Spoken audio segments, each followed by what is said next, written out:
Welcome to Tech at Lunch, the podcast that satisfies your hunger for all things tech while you enjoy your midday meal. So grab your sandwich, tune in, and let's dig in. Hello, I'm Nick. Hello, I'm Ed. Hey, I'm John. And this week we're gonna kind of keep going down the rabbit hole of the robots and the cobots and anything else we can bot, I guess. And we want to kind of talk about this week of residential cobots, or residential robots, however you want to look at it. You can be thinking about, automated mowers. You can talk about, the automated sweepers. Most of y'all have those, or at least some people do. Now they have the ones that mop. So, it is what it is. And that type of stuff, as we see things evolve and as we kind of, foresee things coming, we kind of want to go off of the fact of what we think might happen, what we think is going to happen, and kind of some other stuff that's actually in process. So, I'm going to turn it over to the guys and see what they think. Yeah, you mentioned a lot of the first ideas that, automation in the house. I mean, we talk about, people say they have home automation, your Vivint systems, all the Ring doorbell, the smart systems and stuff like that. So you've already got like integrated smart home type situations. When we're bringing up the topic of cobots and stuff like that, I'm thinking that there's many different applications that you could probably use these on. You can kind of focus on helping with everyday activities. You could focus on cleaning up after yourself, like the Roomba and stuff like that. But at the end of the day, it's all something to make your life easier, so that you have more free time. You can live your life. And I think that whenever we think residential cobots or robots, that's exactly what I'm thinking of, right? I'm not thinking of large scale. I'm thinking small scale things, like if I need to lift this 70-pound box into my attic or something like that. Like, most people will be able to do it, or most people will call a friend to do that. But at the end of the day, if you have a cobot that's able to assist you with these things, like that's kind of the application I'm viewing whenever I think about residential life. But I feel like it depends on where you live too. Mm-hmm. So like in a city, I'm not going to have the same type of robotic, let's say, for lack of a better term, helper, assistant, robot assistant that in the house or something like that, as I would if I lived on a ranch or something. If I lived on a ranch, yes, I'm going to go get that robot that cuts the lawn there and set up those chargers in such a way that I don't have to go out there and cut this acre, 2 acres, 3 acres of land constantly. I can have someone else do it, and because that's a large time draw. So at the end of the day, all the things that I think that would go into your residential life that's going to be involving cobots and automation is just there to give you more time. And if it can save you more time, then I'm all for it. But yeah, I think it's hard to picture exactly what the future would be because it's not here, of course. But I see these Roombas already. I see the mopping machines. I see the we see the you were talking about the Husqvarna robot. There's a whole bunch of robot lawnmowers now. I used to think this is something that my brother talked to me when he was on his couch, come home after work, have a beer, and say, hey, I bet you can program one of these things to cut, like you can program a robot to cut the yard just like the Roomba cuts here.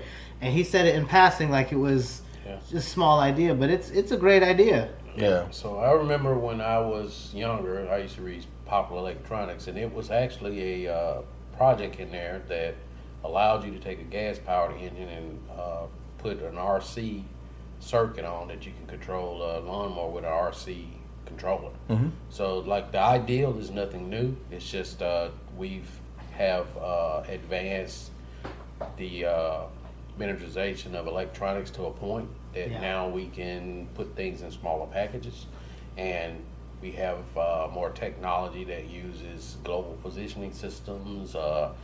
It leverages IoT, and you can do a lot of things with apps and control things mobile, which back then those things didn't existed, but that's was not probably available to the masses. Mm-hmm. So I would consider things like, what are some of the things you could use that type of technology with in a, say, residential applications, say if you had a farm or a ranch. And some of the things I would think that you could use in a residential application is, say if someone needed to know where the property line was. Generally, you have to bring somebody to come out with surveying equipment, but maybe you could use drones. And drones can use GPS with markers and verify where the marker's at. And then we can even make the marker smart instead of just having it can be a physical marker, but the marker should have some type of intelligence in it. So when you get close to that, you Like can an just take care RFID. of whatever. I mean, RFID, or maybe it's What was it? something- Beacon technology there for a Beacon little tech, bit that they yeah, were using with yeah. Google and signage and stuff like Well, that. I like the RFID because I can go to it, but I also would, maybe it's IoT sensors or something else in it. So when you take your phone, you can just walk the four corners and say, Yeah. "Hey, you said it's here. Hey, it's the database says it's here. This is my property line. Yeah. Okay, I can put a fence up."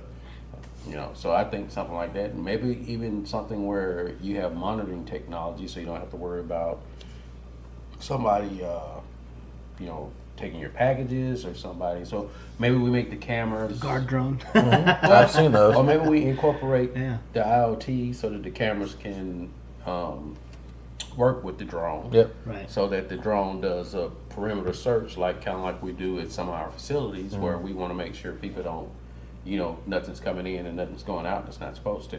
So maybe you can make that intelligence, because the drone is essentially a robot. Yeah. You can put some AI. Yeah. You really. There's definitely stuff out there where if you cross a certain threshold in somebody's yard or something like that, it will open up it looks like a dog box in your backyard. And it opens up and the drone takes off and actually goes and hunts where that the breach was. Breach is probably. And we'll actually take pictures of where the breach location was and transmit it to a surveillance system, for the property and stuff like that. And then once it's done, it flies back to its home, drops down inside the thing, and recharges. Doors close, and you never know it's sitting there. And just to go where you're going, one of the things that's happening now is burglars are now jamming the cameras. Yeah. They're sending jamming signals. That front door, yeah. Yeah. Because So- everybody's got a Ring doorbell. So that could be something else. Hey, the camera's being jammed. The drone say, "Hey, something going on. Why is the camera being jammed?" So that would maybe work along with what you're saying. And it's like, the thing is when you start talking about someone like that, I'm a big fan of the Jetsons. So, you start thinking about like Rosie and, and stuff like that, the maid bot. We're not too far away from, Rosie rolling around a house being a maid bot, right? close. Where we've already got someone that kind of looks like Rosie that patrols freaking parking lots. Don't get Astro. Yeah. But Well, I know he was a real dog, but he Yeah. did have a robot version of him. but the thing is, I saw a lot of those at Automate, by the way. Robot dogs. Yeah, they're all over the place. Everybody's got one. But the thing is, it's like that type of stuff, you have them already patrolling parking lots, stuff like that. So what stops them from adding them to like a neighborhood watch? You can have a set of these robot guard, people, patrolling like the pool and stuff like that, or That's good. inside of a neighborhood. That's a good point. Because there's so many of these burglaries where people are like, oh, they're breaking into freaking cars and stuff like that. I have the fair share of it in my neighborhood, but the thing is why not make it where every single road has got one of these little drones, not really drone, but it's a like a humanoid type of surveillance bot. Looks like either a rolling trash can or a Christmas tree, depending on how you look at it. Some of the companies have put them out there, and use them for surveillance for a neighborhood to keep the neighborhood safe, neighborhood watch. And maybe we miniaturize electronics. Maybe we'll get to the point one day we can miniaturize drones. So drones become the size of a dragonfly. And then it's not so I guess people would be more You can hear a drone welcoming. coming. Yeah, you can hear that welcoming. buzzing. So if a dragonfly was flying around that did the same thing, and the only thing you're doing is I want to know what's going on because of some event happened. Yeah. The event happened, it triggered me to do something. Then maybe the miniaturization of drones would would help with people being more accepting, because you know it is an issue of privacy. Yeah. You know, but if so, we took the technology that was in the home that was a rotary phone, and then we took the technology that was like a desktop PC, and we basically combined those things to make smartphones. Mm-hmm. And it became so miniaturized, we just accept it as part of everyday life. So maybe that's a focus we should look at, is how do we miniaturize, or how do we desensitize people to, you know, the incorporation of technology. The thing is you know, when it comes down to when you start, you know, the miniaturization of that type of stuff and bringing things to life. For example, the Marine Corps has been testing a miniature drone for, you know, a good minute now. It's like a little mini helicopter. I think it looks great. However, you know, it's how do we take that technology and keep people in their homes longer? You know, we have many instances of where people have gotten up to age and they can't stay in their own home anymore. Mm-hmm. They can't stay where they're comfortable. Mm-hmm. You know, they can't enjoy, you know, what they pay for. You know, it's like, so like a caregiver, right? Like you know, like my for example, my grandmother, she had to move in with my aunt and stuff like that, and you know, it's painful. You know, there's a house that her and my grandfather, you know, they had and stuff like that, and she can't live there anymore. You know, because she can't live by herself. You know, but because she, you know, because of possible falling and whatnot. So my thing is why can't we come up with one of those surveillance drones, not drones, but the droids, that is able to help people up, that's able to help people walk through their house, that's able to like hold somebody by their hand and give them to guide them to where they want to go. Hey, help me walk to the chair, you know, and then they help them walk to the chair. Help me up from the chair, you know, and they understand how much force has to be applied to help this person up. What if the chair was the technology? Well, the thing is why not have these things like you had Life Alert? Why not have the robot be Life Alert? If it can't help somebody up, it automatically alerts freaking 911. Well, I guess what I mean, like, so years ago, Honda investigated and developed a system where it was an ergonomic system where people wore like a exo. Yeah, I remember that skeleton. And basically, what it did is it kept them in the right position. Why couldn't we have something like that in a recliner? And it only did whatever it needs to do when the person needed to get up and go where it needed to go. I think there's a cobot. Yeah. I mean, I think that recliner exists, like the recliner that'll continue to raise to help you stand up. Yeah. Those are around. But you have to be pressing the button on the side. It's not automated. It's a manual. You need to press the button. But it's also like with these things, when they stand you up, you still have to put your feet on the ground. You still have to move out the way when you stand up with them. It's like, but that's where that you know, like a nanny would come in and help them from the chair. I'm just curious if we did wearable technology, and the wearable technology could communicate with the cobot technology, then you could probably have some exoskeleton system that the person sat on, and when it was necessary because of the IoT and the apps and so forth, and the nanny technology incorporated, you got all three systems working together. This does the actual physical part. The nanny bot or the maid bot is doing the actual overseeing. Yeah. And the IoT between the wearable technology and the three is doing all of the communicating and making sure vitals and all this kind of stuff.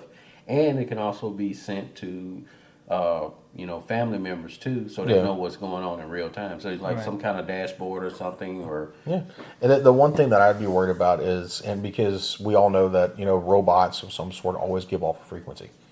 You know, that's always, there's no, you know, if and buts about it. They're going to give off a frequency. It's how does that interact with a pacemaker? You know, to make sure you don't accidentally trigger that pacemaker when you don't need to. Because the thing is people up in age, they're seeing an increased use of pacemakers. And next thing you need is somebody to trigger a pacemaker, or you know, something like that based off of frequency. I don't know what the pacemaker frequency trigger is, but you know, off the top of my head at least, if somebody does and that's listening to us, go ahead and tell us, because I'd be interested to know if a cobot runs at that same frequency. So generally, anything with frequency can be shielded out. Yeah. So generally, like, my background is I do have some background in RF, frequency, and microwave. So the way that they deal with frequency is they make shielding. and the shielding itself keeps the signals where they're supposed to be. But in general, pacemakers are they don't operate at so the way it works with any type of improvement of EMI, RFI interference, the device that's making the interference is meant to cut out, not to cut out the other device. So it's meant to, you're going to fail before this fails. Right. So in general, like the shielding technology is so advanced now, that's not an issue. You can keep that from happening, but I would go one step further. We're talking about cobots. So we're talking about wearable technology. Now, what about implanted technology? Why can't the implanted technology, it does have some smarts, but why can't we add AI or whatever we need to do so it could deal with any type of, I'm getting some interference, hey, I got backup systems in place. Probably just even read your vitals too. Yeah. So I'm saying like that exists now. Like right now. Implants, like Just the implants now. The doctor can read. It has security built into it, but in general, it's about like wearable technology now. Yeah. And the thing is as we get, for example, we were talking about the Roomba, right? And the thing is when we start talking about keeping people in the home, and I'm very passionate about that project actually. But the thing is if somebody's in a wheelchair, or something like that, why can't we make a Roomba that doesn't just clean your yard, clean your floor, but will actually hook onto a wheelchair and guide them to where they have to go? And once again, I like the the idea. tugboat for the airplanes when they're going to I like taxi the them idea. out. But Yeah. why can't? Or it comes up underneath and grabs onto the bottom rail. Why can't the wheelchair have the same intelligence as the Roomba? Why can't the wheelchair be the cobot? Yeah, I think. Well, you could. I'm saying if The thing is we're going to turn around a bunch of old people into Mr. X. no, if I wouldn't mind being. if the Roomba, the droid, and most robotics don't have that problem. Yeah. I'm saying if all I'm doing is saying this is taking me to a point and it has assistance to get me where I need to be, why can't you we're talking about cobots. Why are we not incorporating this technology for cobots into these systems that you're talking about, people with disabilities? Why are we not with wearable technology? So now I got the sensors to incorporate everything to check. Yeah, you start dealing with like nanotechnology and stuff like that. I mean, so like this is the idea though. Like you mentioned it earlier. The example of the cell phone now is a great example because it has all these devices that used to be separate, like your monitor, computer, keyboard, mouse, calculator. All of these things were separate devices in and of themselves that all got combined into one to make it that much better to use. I think it makes sense to have all the cobots that are potentially available that are able to work on the house. Why can't the Roomba? It's tough with the blades on the lawnmower robot, but why can't the Roomba and the lawnmower, the one sweeping inside, the blades, you flip them over and they're, you got to clean them off probably, and they're brushes and they're sweeping as well. So well, you could have a dock system where you dock one for cleaning and one for exactly like the electronics will change and the tools will change. Yeah, exactly. Attachments just like you do a drill. Exactly. Switch the attachments. So that's the point I'm making. That's the point that you were also getting to, is that why wouldn't these things be incorporated together? I think our limitation now is more use case, like, hey, are we able to use this? Does it provide enough value? Is there enough benefit? I think in the hospice world or like the healthcare world, cobots are already being used, so it makes sense for them to grow into more of the assisted living situations and help with a lot of that. Because they still got life to live as well. So I think combining all these things, it's a direction that it needs to go in, because it's as simple as it, like you said, detaching or switching the blades for brushes, or possibly an attachment that you can put on top that makes it more like an AGV cart that'll bring you parts or something like that, or tools for the garage. But all in one, all you have to do is hit the certain button and it goes to a certain station, changes the tool, tool head Yeah. and it comes back with what you And- need. But you got the technology like Alexa. Yeah, and You should incorporate that so that the person, elderly person, doesn't have to do anything with the app. The wearable technology, it's the interface. Hello, whoever. yeah, I need blah blah blah. Can you get whatever? And they go to get it. Hello, whatever. I would like noodles. Can you make noodles? And so forth. and the thing is, I'm going to say this is there's companies out there that I saw at Nero Robotics, for example. Nero Robotics is currently working on a collaborative-based robot that's a humanoid that is designed to do household chores and stuff like that. So things are slowly but surely coming. It's Robot for Me or something like that, or Us, or whatever it's called. But the thing is, what I fear the most is that people come up with these ideas of helping out in the healthcare world, and people are wanting to help out in the elderly world. That there's too much money invested in the current situation, the current setup, that no one's going to want to change to a better investment, something that's going to work better for the people, because one, there's not enough money attached to it. Yeah. And and I have a feeling that people are kind of worried that if they do bring this type of stuff to market, that they're going to end up like the whistleblowers with Boeing. They just get like schwacked in the parking lot. But Don't tell the customer that we can sell that all in one.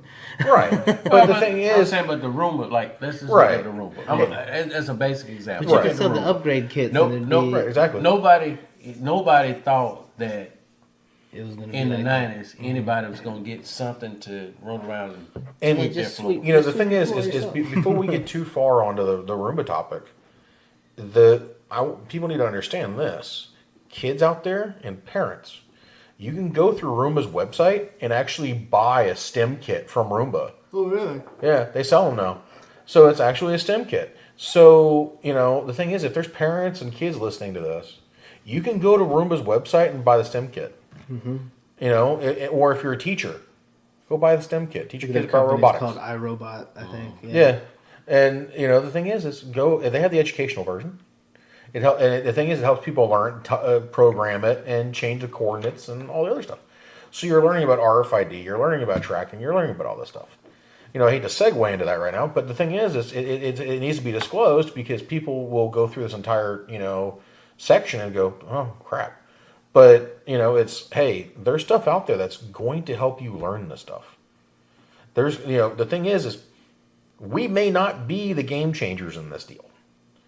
But the thing is there's somebody out there, that hasn't discovered this technology yet that will be the catalyst to that change. They will be the ones that say, hey, guess what? I'm going to build this to help out, somebody's grandmother, somebody's father, somebody's, mother.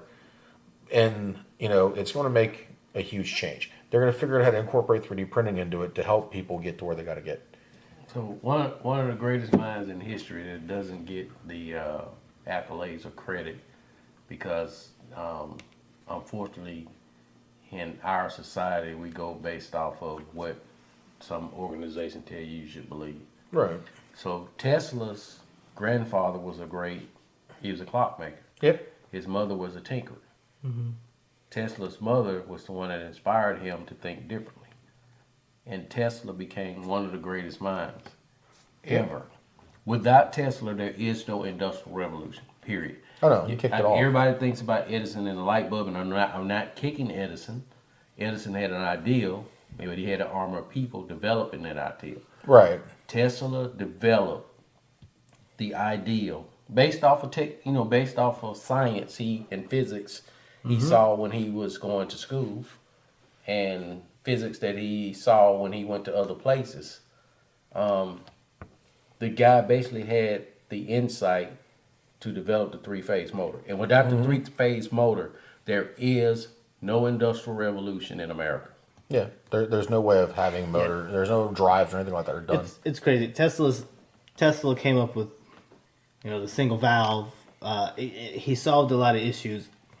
The only person that I would say came even close, or maybe I would say is level with him, is Leonardo da Vinci. Yeah. Yeah, So, but but- Da Vinci was even that's crazy about Da Vinci because he didn't have the tools. He had even less. and, Yeah. and the amount of knowledge that came Exactly. after him, after Da Vinci, to get to where he got. But the catalyst of the innovation, it feels like it could be almost pointed to, like, because there's, we had the Renaissance of the thinkers and things like that, and then the Industrial Revolution. And so for me, I know it's kind of very off topic, but I think that those are two of the minds that if you were to have them as kind of your heroes, that absolutely, that's you're in a good place. And, the thing is, I'll just follow up on what he said. Mm-hmm.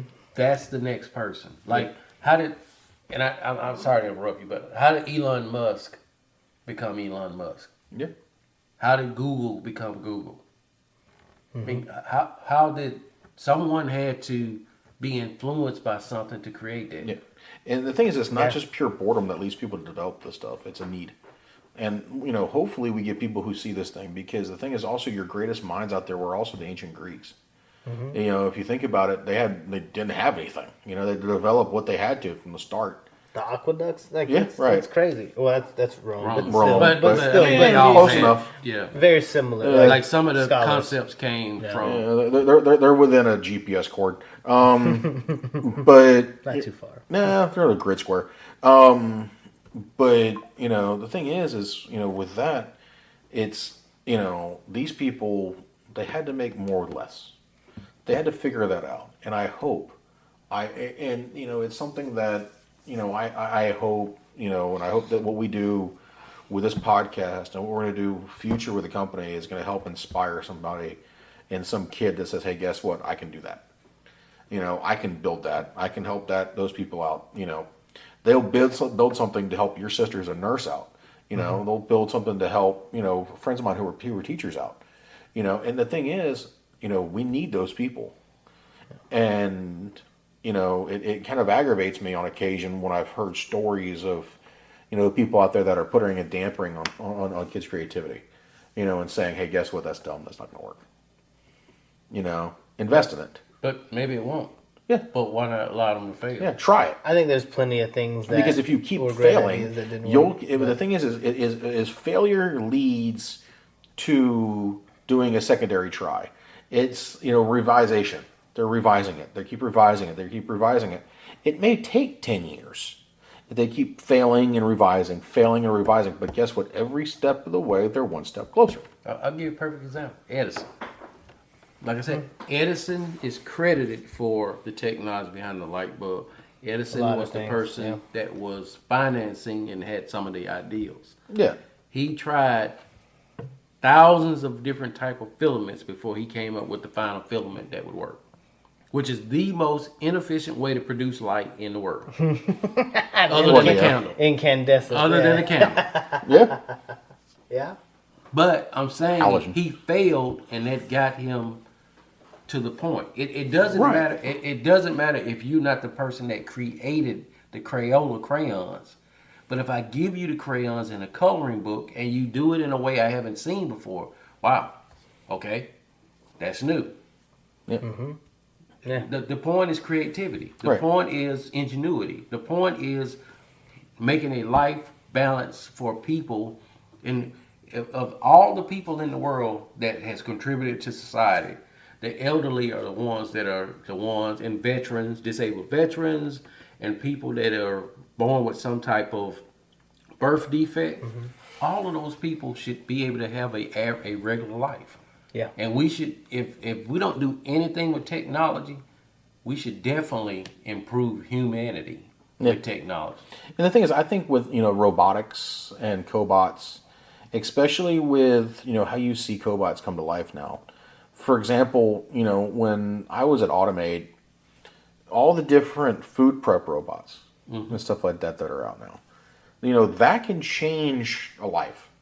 That can change where somebody that may not be able to cook their own food can install a robot that can cook for them. Mm-hmm. Even if it's hey, guess what? You still have to have like Meals on Wheels for like two meals, but you get a hot meal cooked by this robot every morning for breakfast to start your day off with a hot cup of coffee. I tell you what, I'm not complaining. The thing is that's just morality. based off of these cobots that have been designed by some of these companies. Flippy. Everybody thinks Flippy is a terrible thing because it's going to take somebody's job, and But the thing is what happens is now you have these guys that are going to promote to better and better jobs. But that same technology of where they're making, egg salad sandwiches or a biscuit or whatever, they can make that in a home, lock it into a cell, into a kitchen, and have it make breakfast for you. Have it pour you, a cup of coffee. Automation doesn't get rid of jobs. No, it adds to it. Upskill jobs. Right, exactly. And the thing Processing, is I think if you add them to the home, the thing is they don't have to be a permanent installation. There's no need for a permanent installation. And bring it in so it can support, until it's no longer needed. So about I'll take. probably over 15 years ago, I saw an article and I read the information from MIT, and they made a robot called Kismet. Okay. And it basically would look at people's facial expressions, and it was like an emotion robot. Oh, it judged. okay. It judged what their emotion was based so off what your the face. Japanese are doing. Yeah. Why can't we have a robot to be a companion to a person? Yeah, I agree with that. To sit Kind of like to how sit you have with a support animal that's like Yeah. that would Yeah. say, hey, your insulin's low. Hey, you're about to have a seizure. Hey, get into a safe or place. even just talk to you and Yeah. comfort you. Like the people that get older, they start to forget things. Maybe if they had someone to sit down and just talk with them and interact, they could get more brain activity, and it can keep them from having issues with Alzheimer's, or maybe a person have Alzheimer's. You can use that technology to help improve the symptoms of Alzheimer's. So I'm saying, like, maybe that's another thing. Like he's saying, a caregiving robot, a maid robot, some robot to make prep.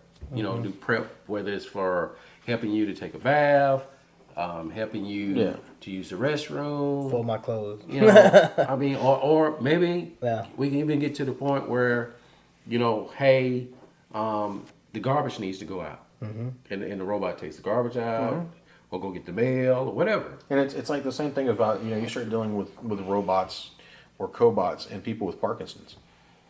Some people with severe cases of Parkinson's, they can't even lift a glass anymore. Yep.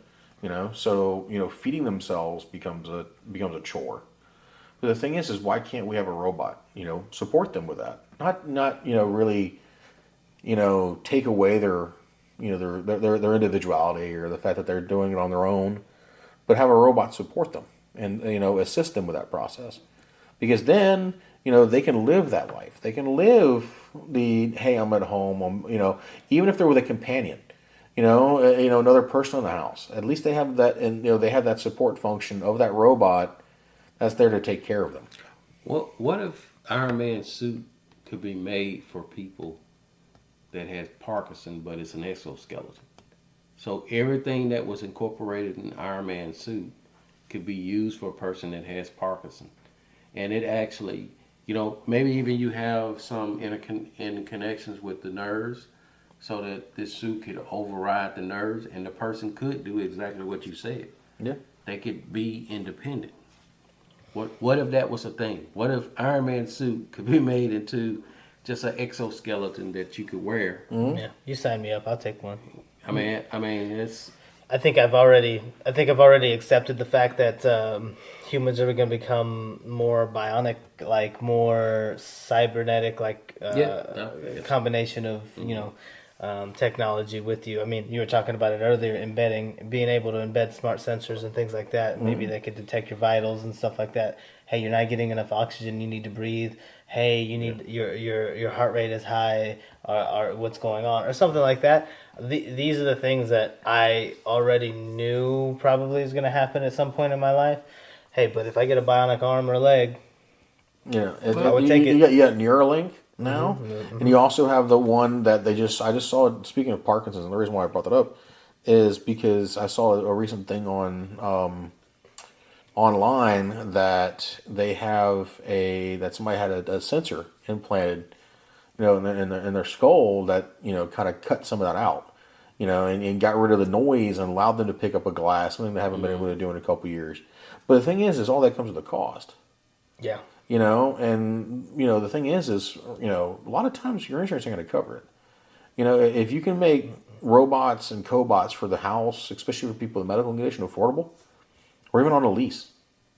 You know, it's hey, you know, when you're done with it, give it back. You know, I hate to say, you know, the thing is we hate to know that we know what done means. You know, however, the thing is hey, when it's no longer needed, bring it, send it back to us, and you know we'll refurb it and send it back out to somebody else who may need it. Yeah, for me, that's what I think was wrong with humanity. Should not be a cost for life balance. Yeah. That's the problem with the world today. Is everything is some cost because somebody puts a number. Just trying to find some type of normality. It shouldn't be that way. If the technology exists, we should find ways to make it affordable, and it should be unintrusive too. So I don't even think that the technology should have to be inside of you. I think we should figure out a way to make wearable technology work some way with the pulses that are in our nerve system. We should figure out a way that the brain can communicate with some sensor externally, and it could do all that to correct for the brain, to let the brain know, basically, because it's looking at it's signals. Right. We should be able to detect those signals externally with something that is simple as wearing a patch on your back. And that patch on your back has enough intelligence in it that it can communicate with a patch that's on your. Maybe you have to wear a band around your head, and then it's not that expensive. Well, think we about. should make it like a Band-Aid. Technology should be as cheap as a Band-Aid. Think about the you know the sensors that people are wearing for high glucose. And, you know they can scan and tell you what their blood sugar is. And they don't have to keep stabbing itself year out. It's one pop and you're done. But you know the thing is that type of stuff. You know that's what they kind of need. You know, as far as hey, you know, you need to drink more water or you need this. You know, because sometimes people are so busy they forget things. You know, it's hey, you know, you don't forget to drink water. You're kind of a little low. Or maybe you could something that I need. maybe you could swallow a capsule, and in that capsule could traverse through your body. The capsule could take information, and when the capsule is out, that information is given to, it goes through the wearable sensors. Or maybe we even look at nanotechnology. Only thing with me is you have to figure out a way that this technology can't be misused. Right. Because there are people that will find a way to try to make the technology do something that it wasn't intended to do. So that's the only thing that I see that's a problem. But for me, anything like wearable technology should be as inexpensive as buying a Band-Aid from the grocery store. It should get to that point. I agree. If we really want to make humanity better, if all we care about is, somebody's profit margin or how much money somebody made in billions, what good is it for one? And for me, I'm not advocating that people can't have wealth. I'm saying, what good is it for less than 1% of the people to have wealth and the world doesn't prosper?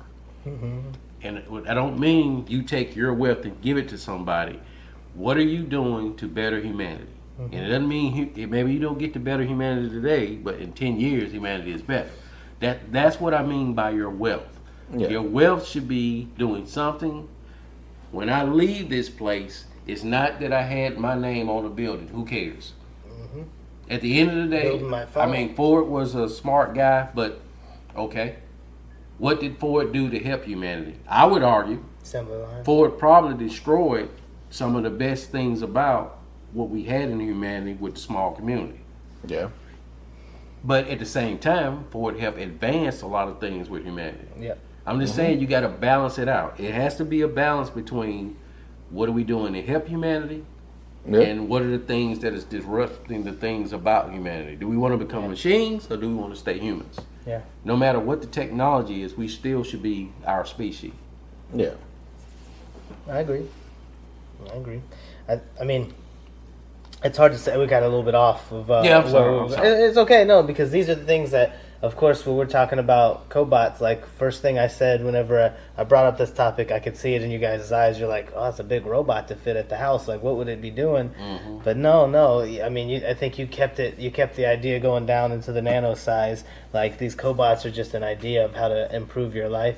And I mean, we see it now. Like we went to the bowling alley other day, and it brought us to our lane and told us it'll bring our food to the.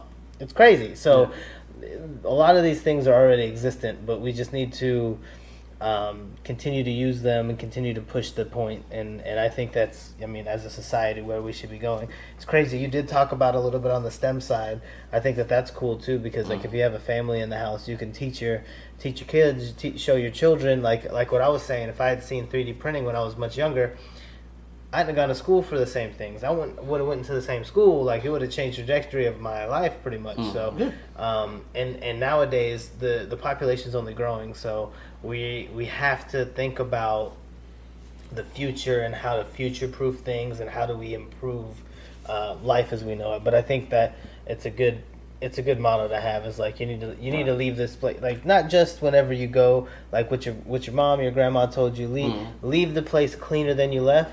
It's the same thing when you're talking about the world. Leave, like you got here, leave the place better than when you left. Well, if you notice, nature always keeps the balance. Yes. And this has nothing to do with, I'm not getting into religion or spirituality or nothing like that. Nature in general always keeps a balance. Right.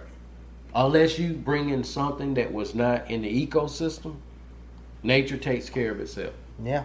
Like I don't have to, the grass could grow higher than the house and it would have no effect on the planet. Yeah. Yep. It's something, well, I don't like the way that looked. That's a human thing. Yeah. So for me, I think the biggest thing to keep in mind, if you hadn't went through the things that you went through, I think it's opposite of what you think. Yeah. It wouldn't have made you have the mindset you have. So now that you know that opportunity is there and that type of technology is there, all the things that got you to the point, you wouldn't have went into physics. Yeah. Well, without going into physics, you might not have had all the tools for the things that could make you be somebody that thought 500 years ahead of where we at now. Yeah. Because you can see things differently than a person that was an auto mechanic. Yeah. But an auto mechanic can see things different than you can see. Yeah. From, hey, a carburetor to I got an injection system. Mm-hmm. So I'm saying, like, everything we do, we shouldn't Smart. regret anything we Yeah, do, that's and like fair. even the bad things, Yeah. because that's an opportunity to learn. But that makes you who you are. That's what made Da Vinci become Da Vinci. That's fair. That's what made Tesla become Tesla. And Yeah. you know, I'm going to throw this out here. For me, we talked about STEM education. We talked about STEM in the house. We talked about all of that. You know, how parents can integrate that into the daily life. What I can't stand more than anything in this world is, and I see it all the time, is there's parents out there who are like, my kids are never going to get into technology. I'm never going to let them. We're never going to do this. Your kid's going to have a laptop by the time they hit kindergarten. Hate to break it to you. Mm-hmm. The thing is they're going to be invested in it a lot faster than you will. But the thing is, you're going to spend your hours of your day on Facebook. Or I don't get it. Or it's like, hey, I don't want my kids to do this. Cool. But your kid sits in front of a tablet and watches YouTube all day long. All right, how's that work? But the thing is don't step on that process, of STEM and all of that. If you don't want your kids to be involved in computers, cool, I get it. Buy an old car. Buy a car from the 60s and the 70s. Teach your kid how to rebuild a carburetor. Because the thing is that kid will learn more engineering out of an old carbureted vehicle than they will out of any freaking STEM set you can buy online today. Because they're going to learn how to rebuild that carburetor. They're going to have to learn how to freaking dial in a motor via the points and the curves, the ignition timing system. They're going to have to learn how to use a timing light. They're going to have to learn how to tune a vehicle via screwdrivers, because you don't tune a vehicle with a computer. And the thing is if that's what you want to do it. Because the thing is that right there is the ultimate father son, father daughter, mother son, mother daughter, whatever. Or brother sister brother type of project. Is learn how to rebuild one of these vehicles. Learn how to get into that process. Hell, if you own enough property, go buy an old tractor. The old diesel Kubota tractor or the old John Deere's that you have to go adjust the diesel pumps on them. Learn how to work on that type of stuff because you don't have to be a pro in technology as long as you learn the engineering side of the house. Yeah, I could tell you I agree with both of you. First off, if I didn't till the garden so that we could plant the corn and sell the corn, I wouldn't have had money to go to do whatever I want. I wouldn't have realized that I don't want to do this every day. Like, I'm gonna build something to do this for me. It's like, this kind of sucks. I need something else to do this. So like that's. I mean, I can see your point there, and another point that kind of gives you an example is me and my brother. Like we took two different paths of education, but he knows Ohm's law like I know Ohm's law, and he's telling me exactly what it needs to be. But he's applying it on the car, in the mechanics of the car, and I'm just drawing it on a piece of paper doing some circuits. So like it's the same Ohm's law. It's not going to change much, like resistance, capacity, all that stuff. But at the end of the day, like. One's a little bit more real world if you're wrong. But that's you'll learn immediately. But it's immediate. It's immediate cause and effect. It's immediate scientific method. It's immediate. Mess around and find out. So like that's to me like I can see your point. Like going under the house and doing plumbing with my stepdad. I don't want to do plumbing. That makes sense. So having I saw some type of automation where they had the pole itself or the pipe itself that you're putting under the house. You just have a machine that pipes it and it forms it in there like in a slab or something like that. So you don't have to go underneath anything. It's perfect. So there's a whole bunch of things that like I think we've talked about it before. The lazy people are the ones that figure out how to make things with automation and make things bigger, faster, better, so they don't have to do it again, or they don't have to ever do it. So yeah, I think that it makes a good point. But yeah, it's nice to have an example of a cobot or something like that around too.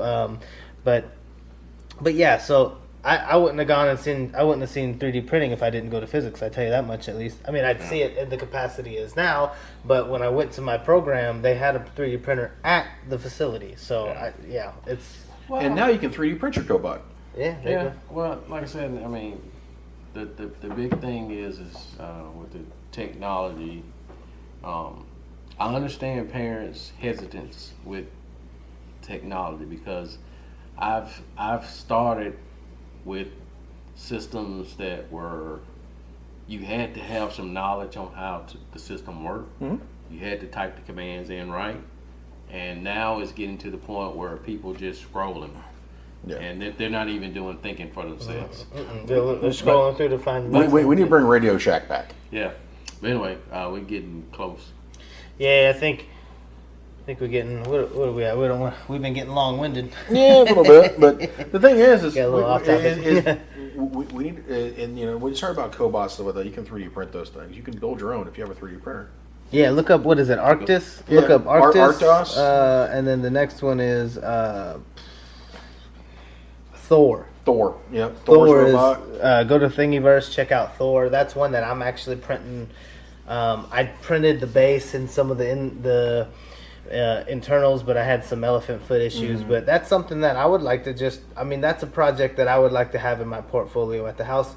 Yes, I didn't come up with the original idea. No, it's not something that I want to use like consistently, but it's a project to try. If it's a process to validate, and it's something cool. Like if I had a 3D printer at my house called Thor, I'd show everybody that walked into my house the same. The thing is that's why I made change from my Ender 5 to a K1 eventually, and not besides supporting my Voron expansion on some sort of level.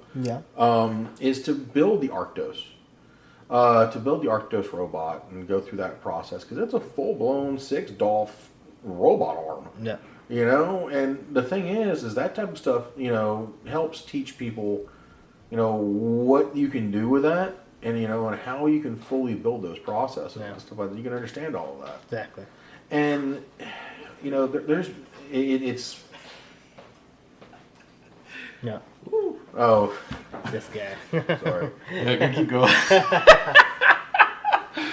Train of thought just got lost. Thanks, Gary. He had to, It's like it's a quick- His back teeth are decision floating. making. it's a quick bathroom break. Quick bathroom break. Yeah, bio break. But the thing is, and this is why I also said, besides the fact that like Arctos and stuff like that, the 3D printer robot arm, we need to bring back Radio Shack, because Radio Shack was the ultimate STEM store where you can walk in there and you can buy shit you didn't even know you needed.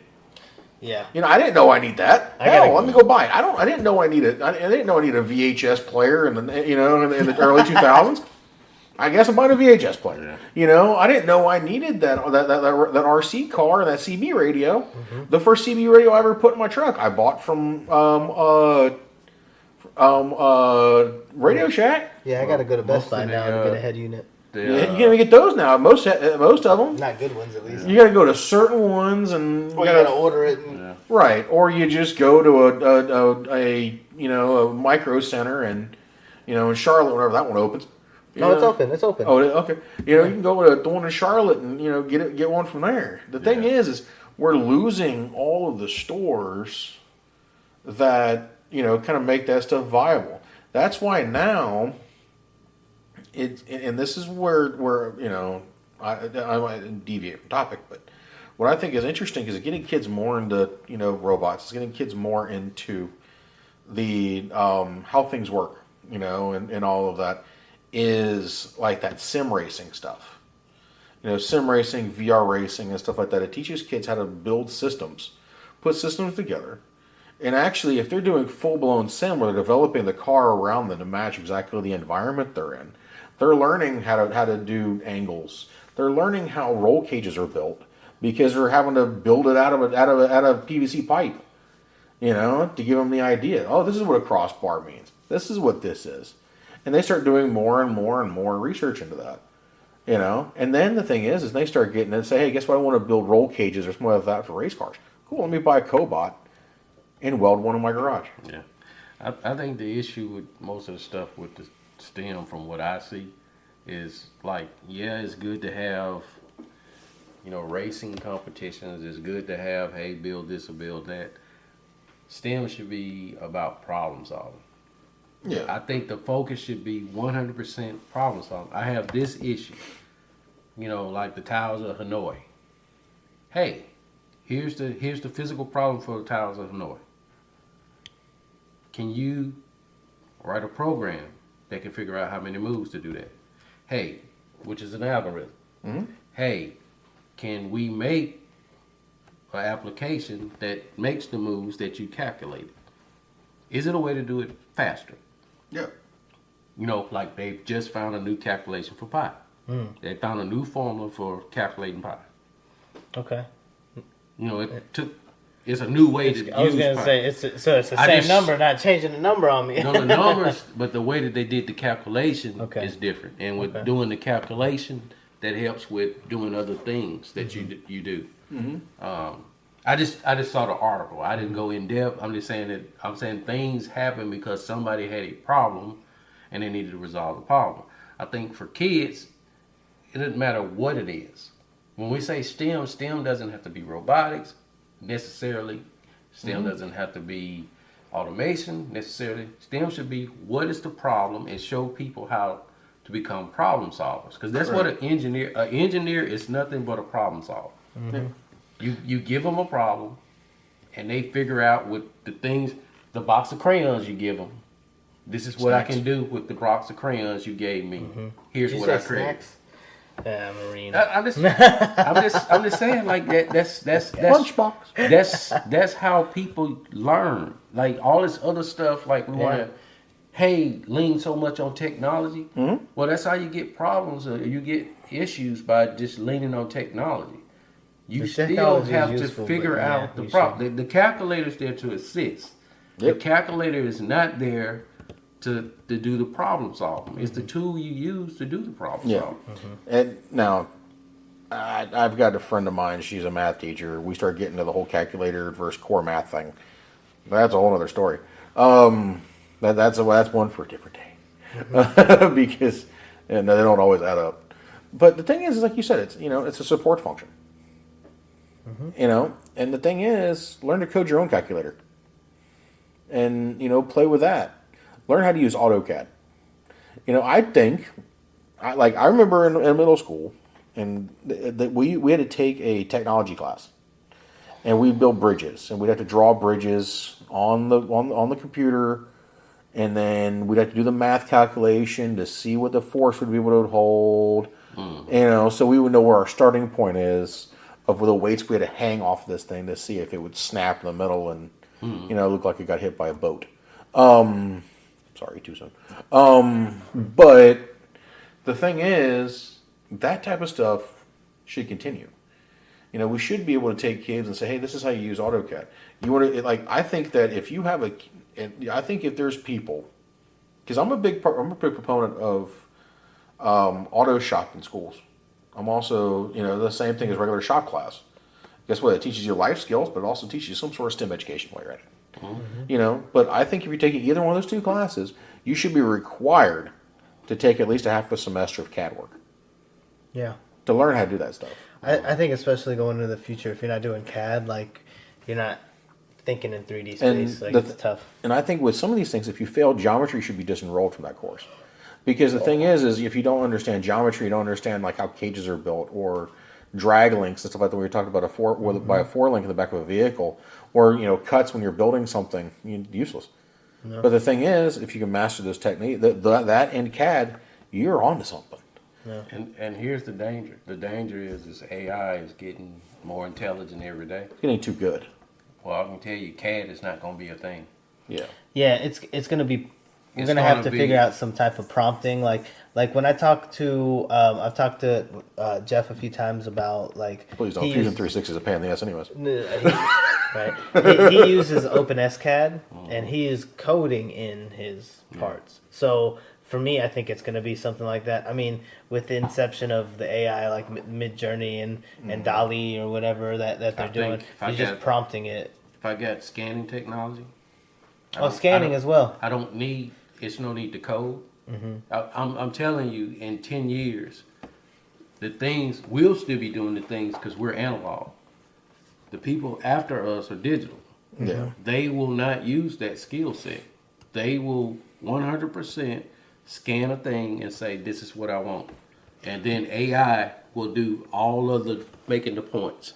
Okay. But that's I see what you're saying, but that's the... I'm just saying 10 years now, the I technology think will be that's so the advanced. other side of the coin that I'm talking about, because if you're making something new, you don't have something to scan. Well, and I'm saying type in, if I say I need a 1970s some type of part, or carburetor or turbo, It'll be able to do it because Yeah, it exists. exactly. That image exists.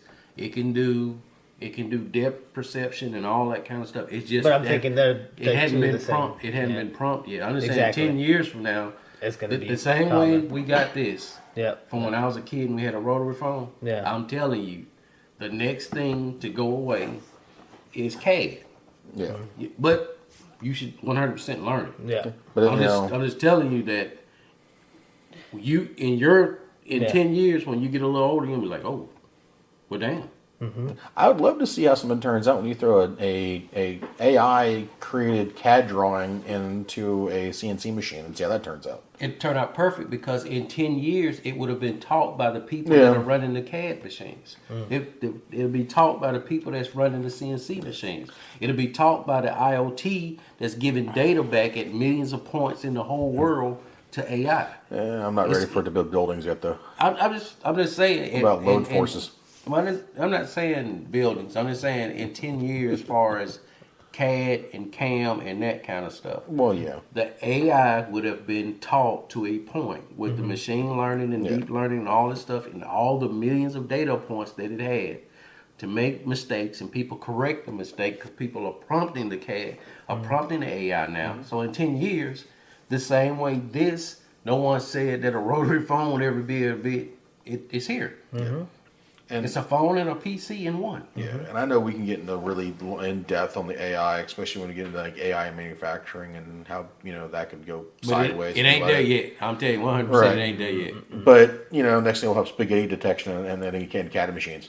Figure that one out. It's gonna be the paint booth. It's a 100%. It's not there, but I can see in 10 years with technology and the miniaturization of PCs and the power Yeah. of GPUs.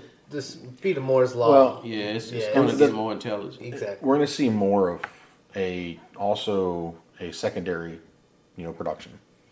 I think we'll see more of that.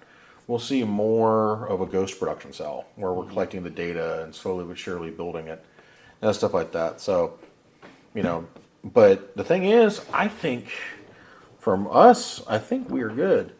I think we've hit the points we wanted to hit tonight. I think we had a little bit of fun. Hope everybody else learned something.